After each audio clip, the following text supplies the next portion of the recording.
What's up, beautiful people? Welcome back to Fearfully Fit Podcast. I'm your host, Summer, and this is my third time recording this episode.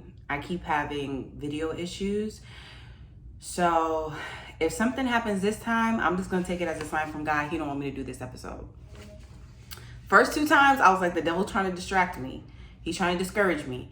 This third time, I'm going to say it's from the Lord.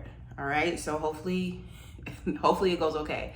Anyways, so this episode, how to grow after Kim Kardashian curses you out.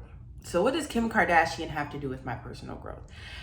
So Kim Kardashian recently did an interview where she gave her golden advice to women who are in business. Okay, I'm gonna play the clip right here. The best advice for women in business: get your up and work.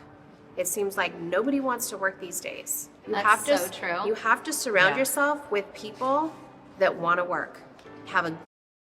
So Kim received a lot of backlash for that little interview that she did.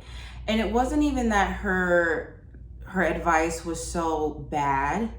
The reality is we do have to work hard, but she made it sound as if no one's doing that. And her audience was like, what are you talking about? That's all we do is work hard. And she didn't take into account that from the time Kim started, way before she became a billionaire, her resources are drastically different than the resources of most of her audience. And it really sounded like her tone, it kind of sounded like somebody on her team just did something that they was like slacking, and she was like, yo, don't nobody want to work hard out here. And she took that out during the interview. But you know, the reality is, along with working hard, there are so many other components that come along with growth and being successful. It's not just work hard, right? And so I started to think about what techniques have I used, continue to use, and need to use to grow. What are some material that I have read?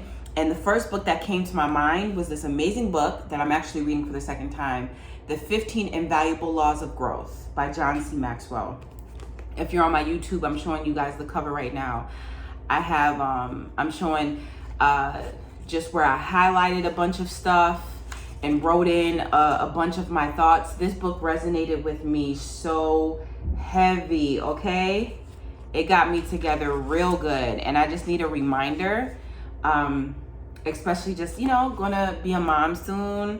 And so I was like, you know, what areas have I lacked with my growth? And so I really wanted to come back to this book. And so I'm gonna take some pointers from here. I'm gonna try to make it short and sweet so that you can retain everything that I'm saying. Oh, excuse me. So that you can retain everything that I'm saying. And make sure you grab you a pen, get you your journal, get you a little sheet of paper, and write down some of these points, because I promise you it's gonna at least make you think. At least make you think. And you might listen to this episode and be like, you know what, I'm on the right path. Or you might be like, you know what, I got a lot of stuff to work on that I didn't even realize. So here we go. 8 points that I'm gonna get to. And it's about being intentional with your growth, okay? As intentional as possible with your growth. I'm gonna talk about the 8 misconceptions about growth, okay?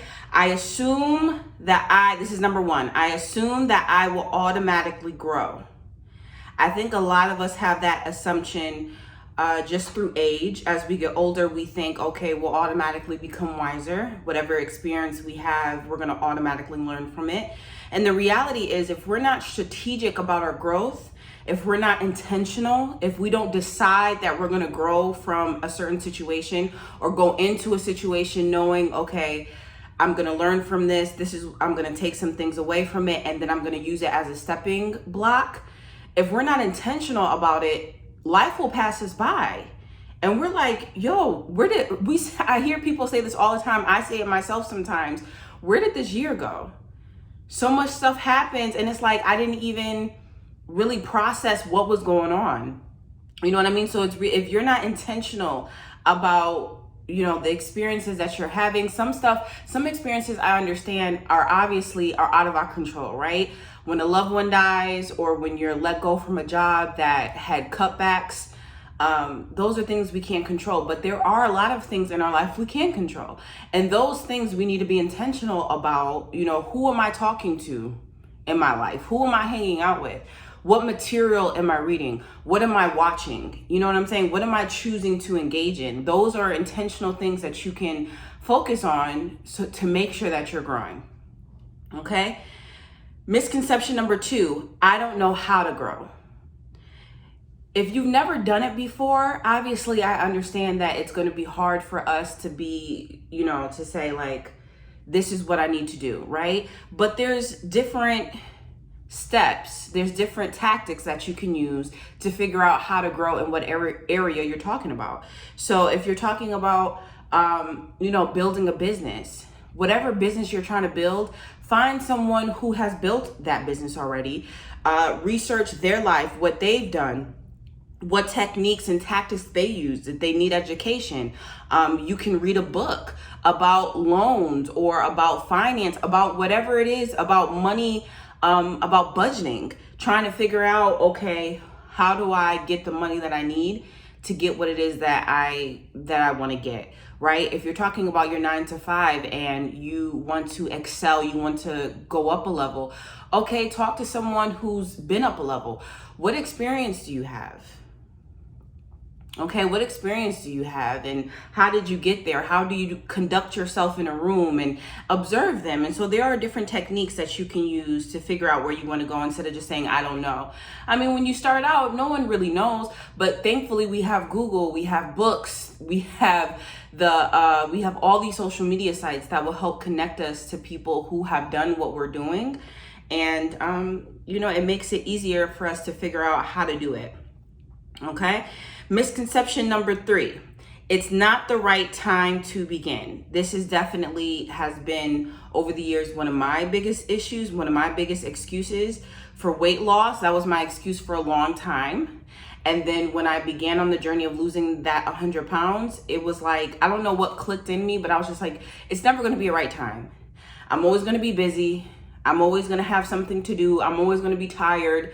At the time I was working full time and then also in school. It's just like, there's never going to be a right time. And then if I waited after that and then I would have got married and had a kid, then I would have said again, oh, it's not the right time. It's never going to be the right time most times to do to do a goal, right? But you just have to do it. There's something called the law of diminishing intent. And it says the longer you wait to do something you should do now, the greater the odds that you will never actually do it. And I believe that 100% because I just attribute that to my own life. The longer I waited to do anything, the less likely I did it. I always found an excuse. It was easily pushed off the longer I waited. And so, yeah. Number 4, I'm afraid of making mistakes. This is also another excuse that was big for me. I have a lot of pride, and that's something that God has worked on me with over the years. I really don't like asking for help.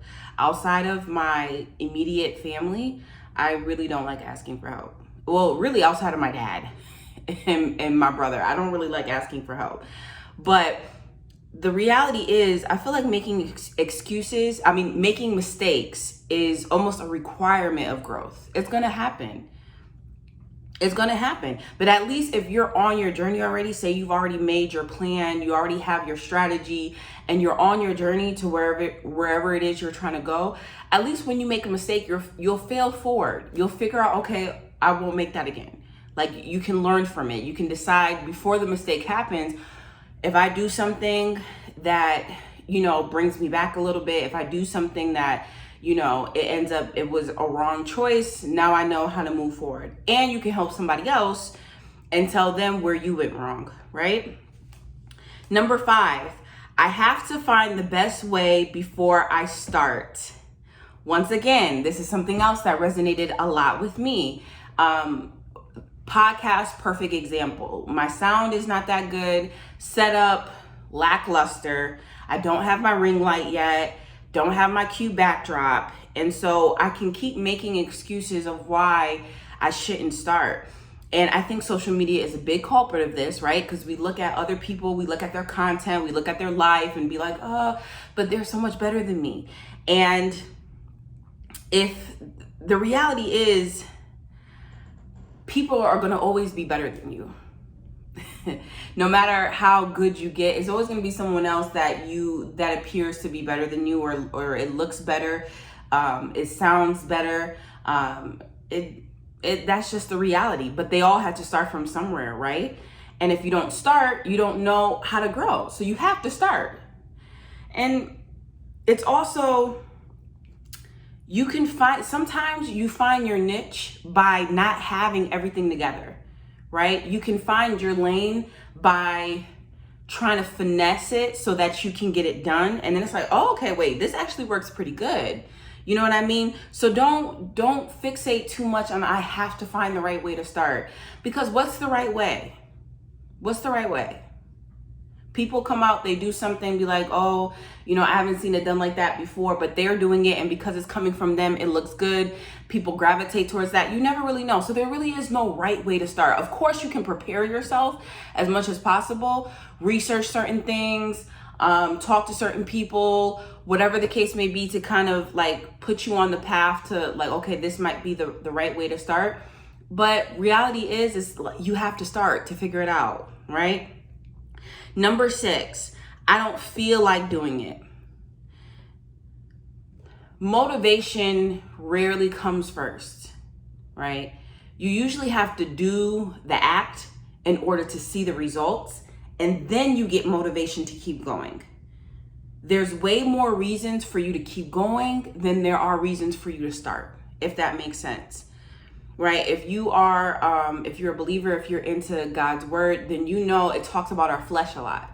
Our flesh is our feelings. Our feelings are so misdeceiving. Our feelings will keep you stagnant. It will choke you out, and it will keep you from living a life that God has qualified you to live. Period. I said this a lot throughout my weight loss journey about just doing it, right? Nike's infamous line, just do it. Going back to what I was saying about it not being the right time, it's just never going to be the right time. Rarely ever do all the stars align and everything is just in place, the ample opportunity for you to do what you want to do, right? Do you think entrepreneurs, successful ones, feel like sacrificing their time, their energy, their finances, their free, like no one feels like doing any of that?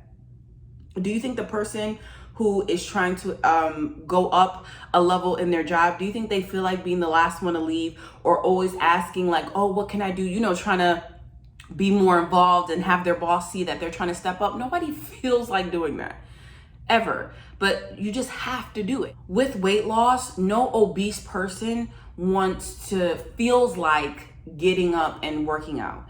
It's tiring, it's inconvenient, it hurts. You're never gonna feel like doing it. Do the act first, motivation comes after. After you begin to see the results. After I started to see, I lost like 30 pounds from just doing like the bare minimum. I was like, oh shoot, okay. I'm in here now. I was grooving. I was like, let me take it up a notch. I took it up a notch I didn't even know I had. So motivation rarely ever comes first. First, do it. You gotta just force yourself to do it. A lot of times there's no secret sauce. There's no secret sauce to it. There's no special remedy. There's no magic to it. You just literally have to force yourself to do it. I really did not feel like recording this podcast episode for the 3rd time, but I knew I just had to do it. I'm not going to feel like it in 10 minutes from now, or when lunch starts and I want to eat instead of doing that. Like, I'm never going to feel like it, right? And so you just got to do it. Just do it. Number 7, and we're almost done. Others are better than I am. This definitely ties in with number 5 about having to find the best way to start, because we're talking about comparison. And when people say comparison is a thief of joy, that is a true statement, 100,000%. We look on social media and we're like, we look at a pretty picture, and we don't take into consideration the back end of things, what process they had to do to get there, or even if what they're portraying is even true. right? I know people who flaunt designer stuff on social media, and I also know that they're a scammer. They steal other people's money in order for them to look like that. But we don't think about that type. I know couples who cheat on each other and who are not happy, but yet, oh, I love you so much. They wear cute outfits and have photo shoots, and everybody envies that. Like, you don't know what's going on, first of all, behind closed doors. And there's nothing wrong with looking on social media and being inspired and motivated and, learning from it. But once we allow that, once we allow a nice picture or a nice video to derail us from moving forward, that's when it becomes an issue. That's when social media is now a hindrance and it's not a help. That's when it then becomes toxic. And so if we are waiting, if that excuse, right, that people are better than you, if you're waiting for you to not feel like that anymore, you'll never move forward. Because like I said previously, there's going to always be somebody better than you. Somebody's content is always going to look crispier than you. Someone's going to always have more followers than you. Someone at your job is going to always speak in public better than you. It's always going to be somebody is doing something better. But something that my friend and I, we talked about a lot, and so has my husband and I, was about when God has called you to something, it's for you. Period. We see singers all the time, singers and rappers, and we're like, you're not that good. But if it's for them, it's for them.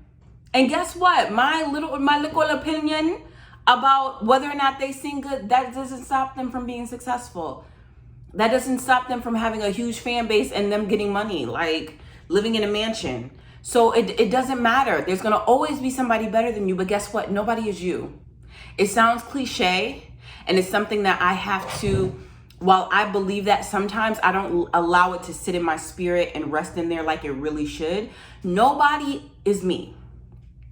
Nobody is Summer Janae Walker. I can't even say nobody is Summer Walker because there's someone named Summer Walker. Nobody is Summer Janae Walker, okay? No one can give what I give because no one is me. I don't care how similar it is. It doesn't matter. No one is you. So keep that power. Keep that power that nobody is you. And the last one, I thought it would be easier than this. And I think that was one of the issues with what Kim Kardashian said. She said, just work your A off. Work your A off. No, it's not that easy. And the reality was, it wasn't that easy for her. She had so many resources that a lot of us did not have. It wasn't that easy for her. A lot of times success, it comes with a lot of preparation, plus attitude, plus opportunity, plus action, and plus faith. It comes with a lot of those things in order for a lot of us to come out shining on the other side. It's not just one thing. Kim Kardashian, the American dream, agrees with Kim Kardashian. In the original American dream said that if you work hard, you'll see results. If you work hard, you'll gain success. But that's not always true. It's so many other components that go along with that.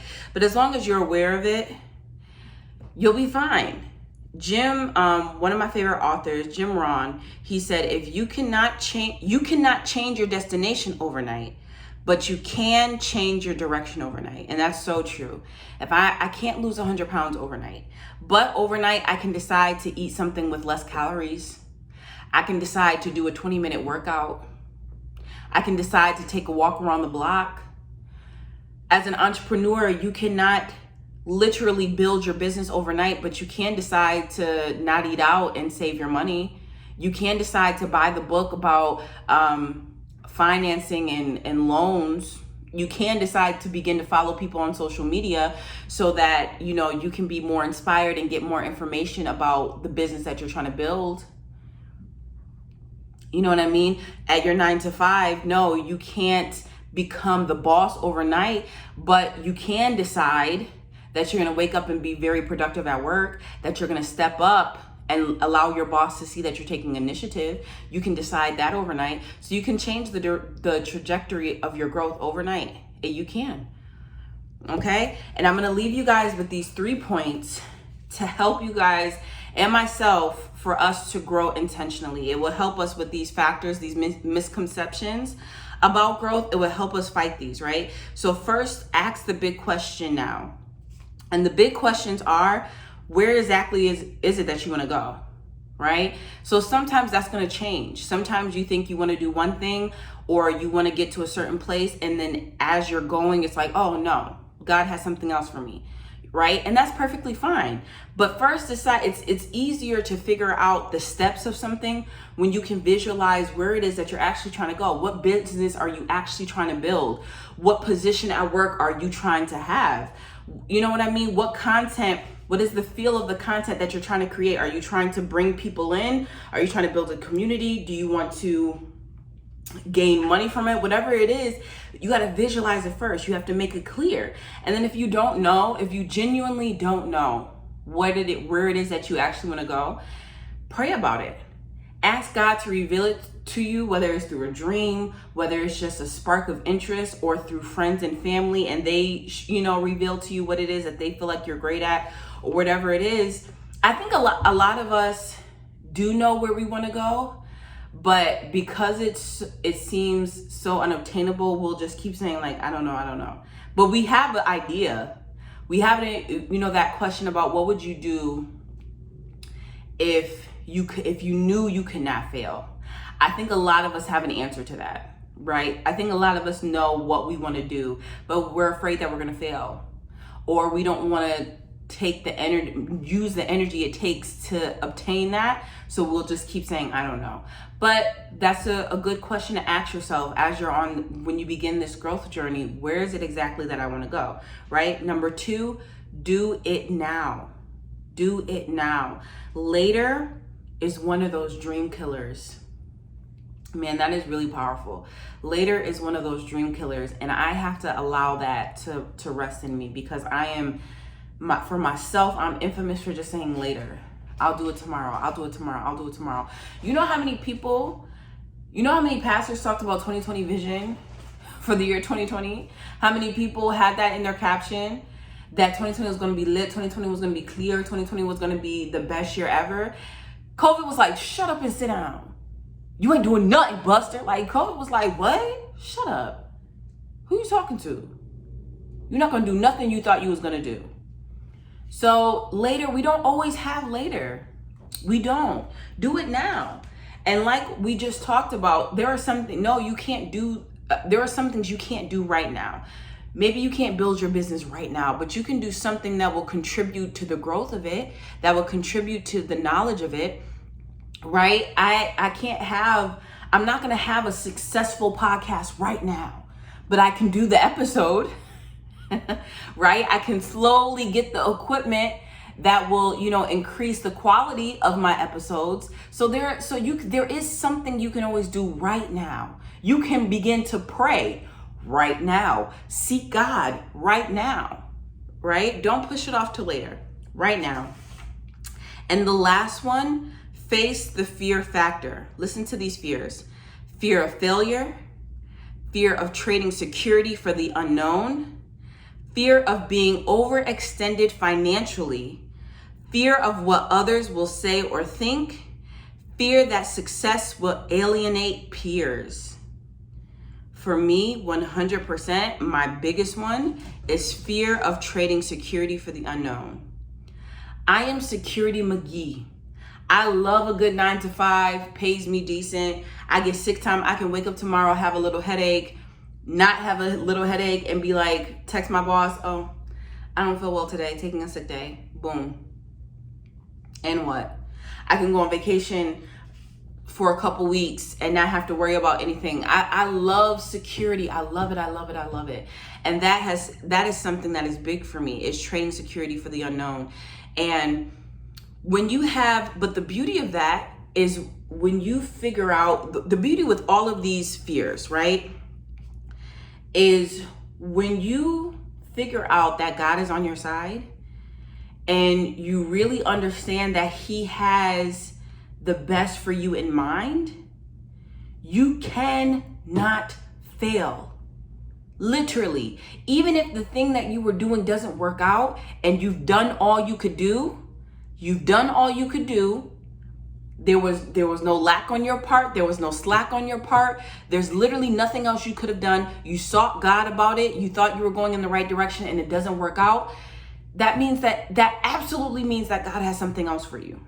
You literally cannot fail with having faith in God and seeking him about it. I don't mean just every time an idea pops in your head, let me go do it, I fail, oh, I'm afraid of failing. No, if you sought God about it and you felt like, okay, this is what I'm supposed to do. Sometimes we're wrong, and that's okay. And then also sometimes it doesn't work out because God just needed us to do that process. He needed that for us to grow in order for us to get to where he has to go and to where we need to go, right? And the fear of what others will say or think, that was also another thing that was huge for me, something that hindered me so bad. And God would show me things about my future, and I'm like, but God, I'm not that person. Like, if that's what you're calling me to do and who you're calling me to be, you got to prepare me. And I was like, I know it's going to be scary, but I was like, I'll do it, whatever it is. And so he laid it on my heart. He pushed me to do open mic nights with poetry. And so I started doing that because I was terrible and terrified of public speaking, no matter how small or big the crowd, terrified of public speaking. I'm still scared of it, but nowhere near as like how it used to be, right?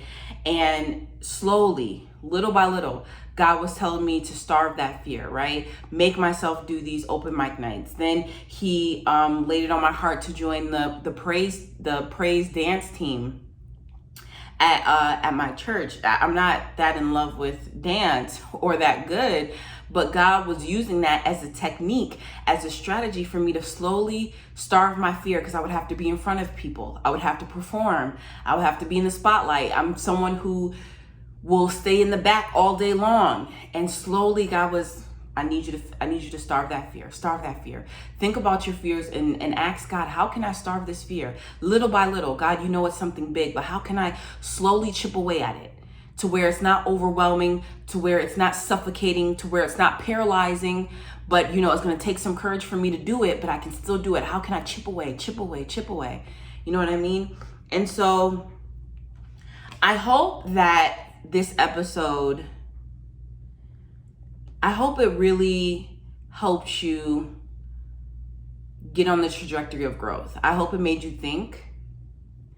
I hope that you wrote down some points that you're just like, okay, I can work on this. Or maybe you could tell somebody else. You notice it in a friend. You notice a fear, or you notice one of those misconceptions that they're living in, or they're thinking to be true. And it's like, but wait, no, you can use it to motivate somebody else. And like I said, that was literally, all that information I just gave was literally in one chapter of this book. One chapter. This really, really, you guys, is a great book. I got it from The 15 Invaluable Laws of Growth by John C. Maxwell. I got it from Amazon. And so yeah, it's an awesome book. Definitely recommend it. All right, you guys, this has been great. Until next time, bye.